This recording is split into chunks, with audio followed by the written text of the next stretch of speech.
Mga katupa, si Eva daw ay dating lalaki ayon sa aral ng MCGI o aral ng kanilang puno na si Eli Soriano. Well, katupa, sapagkat ang sabi niya daw, si Eva daw ay nagmula sa isang lalaki. Kaya, nangangahulugan daw na si Eva ay dating lalaki. Well, katupa, no, hindi naman tayo magtataka sapagkat nga, etong si Eli Soriano ay si Dalaginding. So, puro lalaki ang alam niya, no?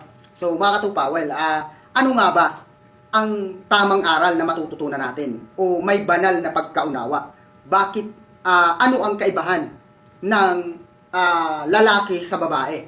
Sapagkat ayon kay Eli Soriano sa MCGI, si Eva daw ay dating lalaki. Well, katupa, no? Ang tanong, ano nga ba ang tamang banal na pagkaunawa o pag-aaral na matututunan natin? Well, katupa, ganito po yan. Ang tamang salin o tamang banal na pagkaunawa po dyan, ang lalaki po at ang babae ay magkaiba po ng paglalang o paglikha ng Diyos. Ganito po yan, mga katupa. Ang lalaki po, nilikha ng Diyos o nilalang sa pamamagitan po ng alabok o lupa.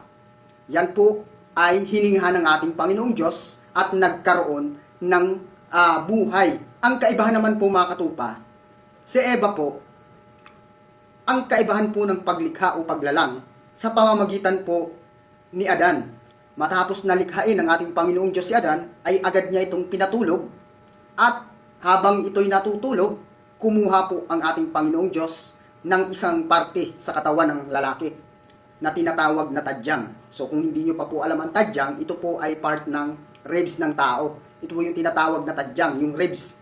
Yung dito po. Yun po yung isang part na kinuha ng ating Panginoong Diyos at ginawang babae. At ito ay kanyang pinangalanan na si Eva at ibinigay kay Adan. So yun po yung tamang banal na pagkaunawa at may tamang aral na matututunan natin. Hindi po dating lalaki si Eva. Sapagkat ayon nga sa aral ng MCGI, si Eva daw, sapagkat nagmula sa lalaki, ay dating lalaki. So mali po yun. Ang tamang banal na pagkaunawa po sa pag-aaral ng salita ng Diyos patungkol sa paglikha sa tao, ay magkaiba po ang paglikha. No?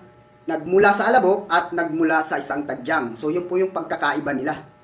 Sa alabok at ang tadyang, babae at lalaki. So hindi po nangangahulugan porket si Eva ay nagmula sa lalaki ay dati na siyang lalaki. So maling aral po yun. Hindi nyo rin po mababasa sa Biblia yon. Ang tamang aral po na mababasa natin, ang babae ay nagmula sa tadyang. So yun po yung tamang banal na pagkaunawa. Maraming salamat po, mga katupa.